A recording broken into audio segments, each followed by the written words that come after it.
What would you do if a guy threw a match? What would you do? I mean, what would you think of that guy? And I don't mean that he went out and did pro wrestling. I mean that he's in an MMA fight, just for example, and it turns into pro wrestling in that it was agreed to in the back. It was very tough. There are a number of people that they love Pride. They love the Pride organization. And the Pride organization had a lot of real fights. Way more. Like when you hear me tell the story, I tell you those fights were fixed. But that's how I look at it. I genuinely look at it like that. I know of fights that they fixed. But the reality is, I only know of 5. I only know of 5. Now, I can see some other ones where I'm pretty darn sure, but that's another 5. So I know of 10 fights overall, but of the 1,000 fights they put on, it sewers them all for me. All of them. They all get called into question. And anything that either of those athletes that was part of the worked match, it gets questioned moving forward. And the reason Pride was able to get away with it and have it look so real, right? You've got a referee that's got in an earpiece. Why would a referee ever have it in an earpiece? The only sport where they have an earpiece is the WWE. Now, I'm only bringing it to you because it's very blatantly obvious, but you still had a very real celebration, and these guys are not performers, these fighters. And you look at it and go, wow, that sure looked authentic. It makes me think maybe what I saw was authentic, as ridiculous as what I just saw was. Well, the way that it worked in Pride is they only went to one locker room. It wasn't like a pro wrestling match where they get them both together. They only go to one locker room and make the payoff. Here's what I want done. So the other guy that wins, when he does his celebration, it is authentic and real. He doesn't know the other guy just followed a script. He didn't know a script existed. Now, the reason I'm telling you that is, what do you think when that happens? I know what I think. It calls everything into question. It calls every championship that Pride has ever done into question. Of course it would call all your contenders into question. That's just a reality. When you have a star go out and he's got a jobbed out match and that moved him up the ranking, even if the title fight itself was real.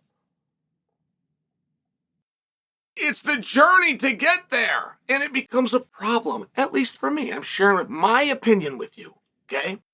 So, what do you think? We got a guy. His name is Milan Lopez. And he is the greatest and most dominant and most impressive wrestler to ever live. But he's also the greatest and most dominant Olympian to ever exist. And I don't think you know who he is. I've already given you his name, Milan Lopez. Do you know what sport he does? He does Greco-Roman wrestling. Now, let me make this real easy for you. The most dominant wrestler to ever live, the most successful Olympic athlete to ever exist in any sport is a Greco-Roman wrestler named Milan Lopez. What country is he from? And there's not very many of you that know. And the answer is Cuba. Why don't you know? How? He is the oldest Olympian in these summer games to get a gold medal. Now, the Olympics isn't over.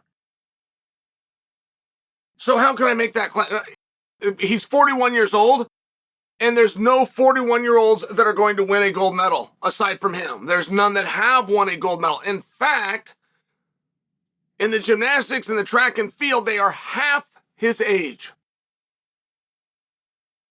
In the diving and the swimming, they are half his age. It's remarkable. He just won his 5th Olympic championship. And in wrestling, there's only one event every 4 years. And the reason I tell you that, in swimming, you could win 5 championships in one Olympics. Michael Phelps won, was it 22 gold medals? And I don't know if that was all the same Olympics or not, or was spread out, but the point is, you go through gymnastics, Simone picked up like 4 medals last week. This guy has won 5, all gold, but there's only one event in wrestling, which means 5 times he went to an Olympics. That is remarkable. I could stop you right there. Whatever the sport, whatever the country. 5 bursts in the Olympics. Okay, well, he happened to do it in the hardest sport ever made. Whether you want to respect that or not, I'll leave it to you, but it's wrestling. And he happened to do it at the heavyweight class. So no sizes, bring in anybody with a heartbeat that wants to do it. And then he happened to do it into his 40s. He has not wrestled.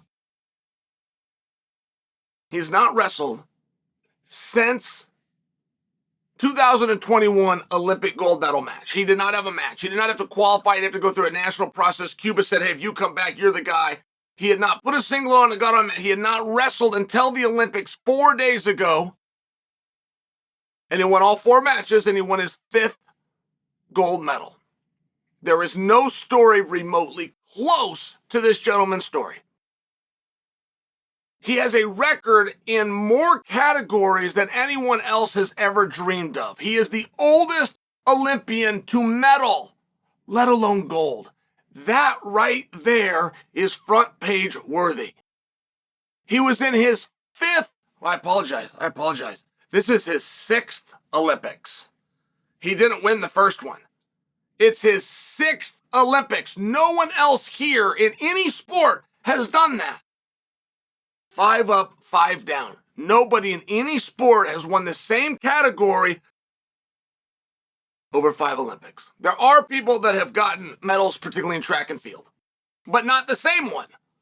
Like, for example, you win the 100-meter dash. Nobody has done that 5 consecutive times. So this guy won the same category 5 consecutive times. He's made history.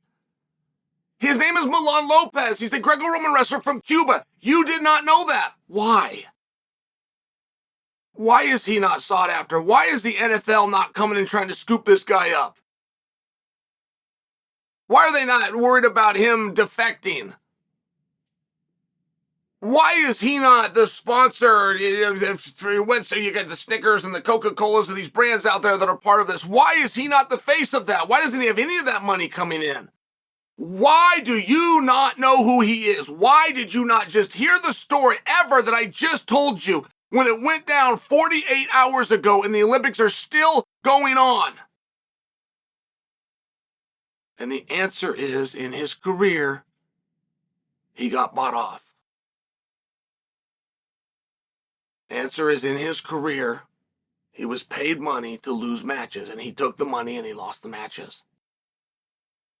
And in the sport of wrestling, there's not very many of us that would fault him. I don't know if any of us would fault him if we understood the conditions of Cuba where he lives, if we understood that every decision that gets made doesn't necessarily come to him. You could have gone to the coaches and paid them, and they will instruct him. In a communist country, they will instruct him, you are laying down in this match. We don't know if that happened. We don't know what happened. We just know that he's been bought off. And when he got bought off, he wasn't a good actor. He wanted to take the money and let the world know that he could have won. So he's a really bad actor. Like, he'd find a way to his bag. Oh, he'd give the shucks. I mean, when he'd forget to even break a sweat. Like, he wouldn't let the match go on in his push and pull. He would just go right down and find a way to his back and get pinned. And it looked ridiculous.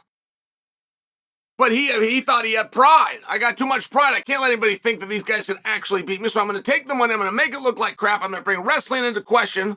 What he didn't realize is he's now going to bring his whole career into question. If you are paid and take a payoff to lose, we now never know when you didn't pay to win. That's the problem. If you take a payoff to lose, and he did multiple times, when you go out there and win, you're going to try to convince everybody that you actually won? How was that guy not paid off? What about the guy that beat you? What about the Turkish guy that took you down and you found a way to your back and you got pinned? Do we take something away from him? How can we give it to you? You're part of fake matches. You took the integrity of the sport that you could have upheld and taken to the highest level, outdoing Alexander Karelin 75%. A 75% better career than Karelin. You guys have never heard of him. And it was legit. There was no payoffs. It was straight up. But how am I going to get you to believe that? And these payoffs aren't very big, guys. Highest one ever was $25,000. $25,000 to throw a match. a gold medal match. And he did it in the World Championships, but he never did it for the Olympic Games. He held those to a different standard. I'm telling you the truth. But there's no possible way I could make you believe me.